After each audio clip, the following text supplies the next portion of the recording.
In a shocking revelation, President Donald Trump exposed how Barack Obama and Hillary Clinton allegedly exploited Joe Biden's secret battle with cancer to control his presidency. Accusing them of treason and calling for arrests, Trump ignited political chaos. Is this the end of the Obama-Clinton empire? Just yesterday, the White House confirmed the shocking truth. Joe Biden had been silently battling stage 4 prostate cancer for years. The news stunned America during an emergency briefing. Cameras flashed. Reporters cried. How had no one known? Less than 10 hours later, Trump addressed the nation calmly. America deserves the full truth, he declared. This was not just illness.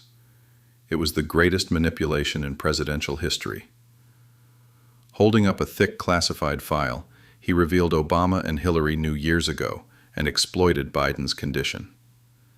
Gasps filled the room. Trump's voice cut through the chaos as social media exploded with accusations of treason and puppet leadership. If Biden wasn't truly in control, the haunting question remained: who was? In a rare Fox News interview, Trump disclosed a secret 2018 memo from a Democratic strategist to Hillary Clinton. We must preserve the illusion of leadership. Joe's name comforts the public. The real decisions come from us. This is not politics, Trump said. This is puppetry. This is betrayal. Across the country, people wept. Veterans, teachers, single moms. I voted for Joe, a woman sobbed in Ohio. I never knew he was sick. I feel betrayed. Biden remained silent.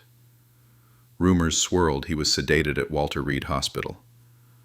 Protesters gathered outside the White House, holding candles, demanding truth. Some hugged. Others cried for a man they once believed in. But Trump warned, this goes deeper. Tomorrow, more documents will be released. America will know everything. By noon, Trump's advisors met in the White House Situation Room. No cameras, just grim facts. Evidence played on the screen: phone calls, emails, surveillance logs. Obama had visited Biden late at night at least 32 times during his presidency, always after major decisions or crises. Trump's voice cracked. A retired general wiped tears. They turned the president into a signature machine, he whispered.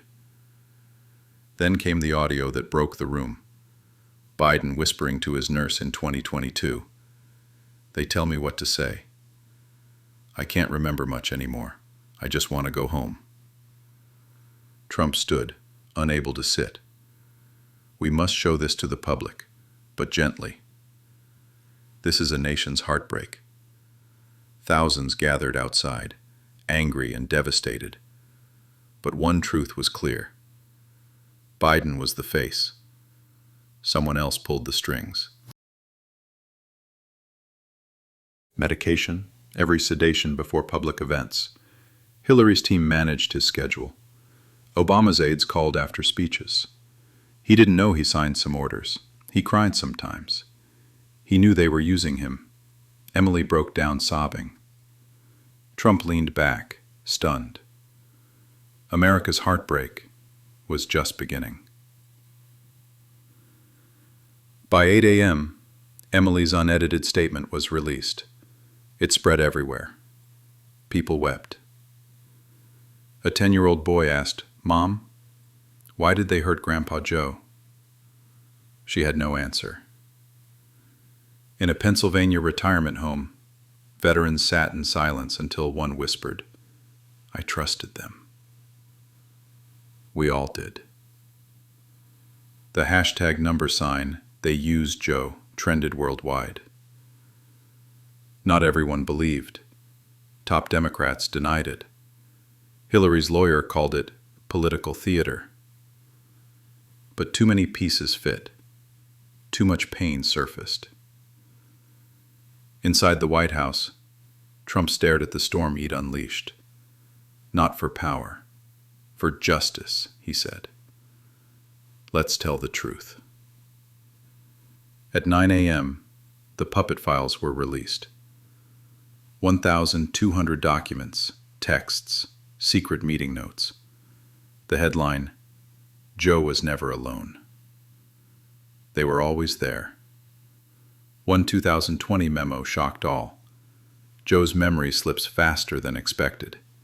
We must intervene quietly. No delays. He signs. We decide. From California to New York, Americans flooded streets, not protesting, but praying. Thousands knelt, candles lit outside the Capitol.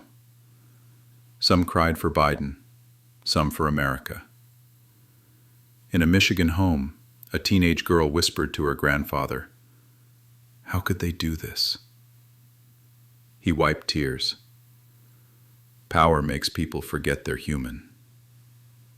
Trump watched silently in the Oval Office. No celebration. It's time to finish what they started and clean the mess. Then another voice surfaced. Doctor. Jill Biden, who hadn't spoken since the cancer news. A shaky, pre-recorded video showed her in a gray sweater, face worn. "He wasn't my Joe anymore," she said. "He forgot our wedding day. He once asked if I was his nurse. When I told Barack and Hillary, they said it was manageable. But it wasn't." Tears fell. I begged them to let him rest. They said America needed him. Upright, not retired. And I let it happen. Millions cried with her. Even Trump watched, silently, fists clenched, not in anger, but grief. Outside Walter Reed, candles lit sidewalks. Signs read, "We forgive you, Jill." But the biggest question remained. Who else knew? Trump's chief of staff rushed in. Workers found a secret room in the West Wing, untouched since 2021. Filing cabinets, surveillance monitors, medical files, a recliner facing a blank screen. Labeled Shadow Briefing Unit. Trump found a Level 9 classified file. Presidential Override Directive, BOHC. The papers revealed a special task force authorized by Obama and Hillary's aides to finalize every policy Biden signed. At the bottom, he doesn't know. He doesn't need to. The show must go on. "This is betrayal at its darkest," Trump whispered. A hidden hard drive labeled Vox held hours of Joe's recordings, mumbled, lost, sometimes crying. One clip had Hillary's voice. "He doesn't know we're using him." And frankly, I don't care. Trump's heart sank.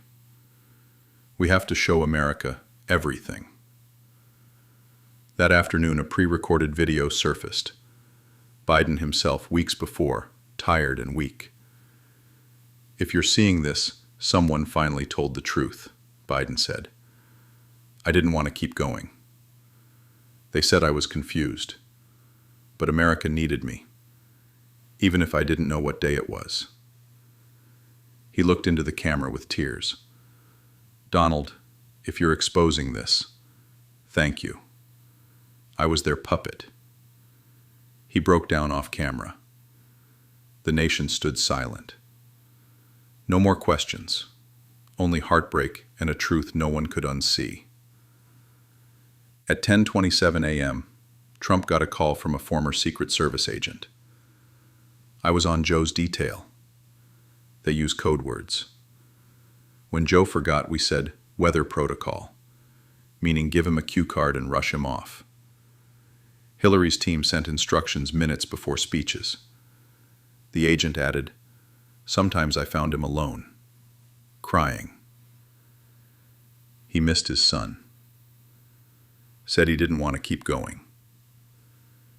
He sent Trump secret recordings of Biden's earpiece with aides feeding lines, laughing when he aired. "Tell the American people. It's time. Trump hung up, grieving for a man who held the highest office but never led. Meanwhile, a former Clinton aide, Darren Wilkes, watched the news, shaking. He uploaded a confession video to Trump's secure line. "We lied." Joe was struggling by late 2019, forgetting names, wandering meetings. Hillary and Barack said, "Say nothing. America needs a face, not a brain." Ignore. Cars, churches, people watched and cried. If someone knew Joe was sick and used that to control him, that was evil. And if President Trump was telling the truth, he hoped he wouldn't stop. Trump turned to his press team. "We're not doing this to win votes.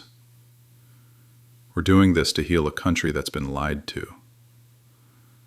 As the sun passed noon in Washington, D.C., all eyes turned to Barack Obama, who remained silent. No tweets, no statements. CNN, Fox, MSNBC flashed breaking banners. "America awaits Obama's response." Silence only deepened suspicion.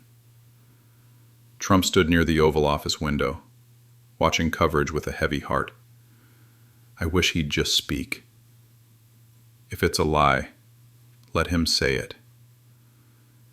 Meanwhile, a journalist leaked a private email from Obama's foundation director. "Do not engage. If asked, say you're praying for Joe. Don't fuel this." The public wasn't buying it. A Milwaukee mother said on live TV, "My son died of cancer. We didn't have a country hiding it from us." Joe deserved better, and we deserved the truth. In a Philadelphia church, people held an impromptu prayer service. For Joe, for America, for forgiveness. Trump whispered alone, "I wasn't supposed to be the one to say this, but I won't stop now." The silence felt like guilt. At 1:14 p.m. in a secure New York room, Hillary Clinton spoke on the phone, voice cracked, angry. "Why is he doing this? We were almost out. One more year, just one more." Her advisor urged calm. "It's unraveling fast. We need a distraction, something big." Hillary snapped, "There is no distraction. He's playing the sympathy card, using Joe like we did, but this time for truth." Unknown to her, the call was secretly recorded by a tech consultant from Clinton's security team and sent to Trump's team. When Trump heard it, he said simply, "Let the people hear it." By 1:45 p.m., the world heard Hillary's panicked voice. Trump was winning, exposing their sins. It wasn't a confession, but to the public it was enough. They didn't want perfect proof, just honesty. And Trump was the only one giving it. In a small Kansas town, an 11-year-old boy stood holding an American flag. His mother explained Joe's sickness and how people used him. The boy cried quietly, then said, "Can I do something?" He stood holding the flag for 2 hours. Neighbors joined. Cars slowed. Some parked. Some cried. Someone filmed it. The video went. Rivera, Joe Biden's personal scheduler. She revealed secret meetings where Obama and Hillary repeatedly coached Biden on what to say, how to move, when to pause, to hide his condition. "I couldn't do it anymore," she said, tears streaming. "I loved him like family.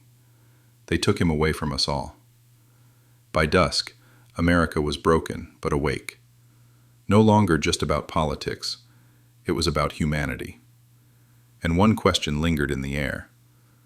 Could the country survive the truth?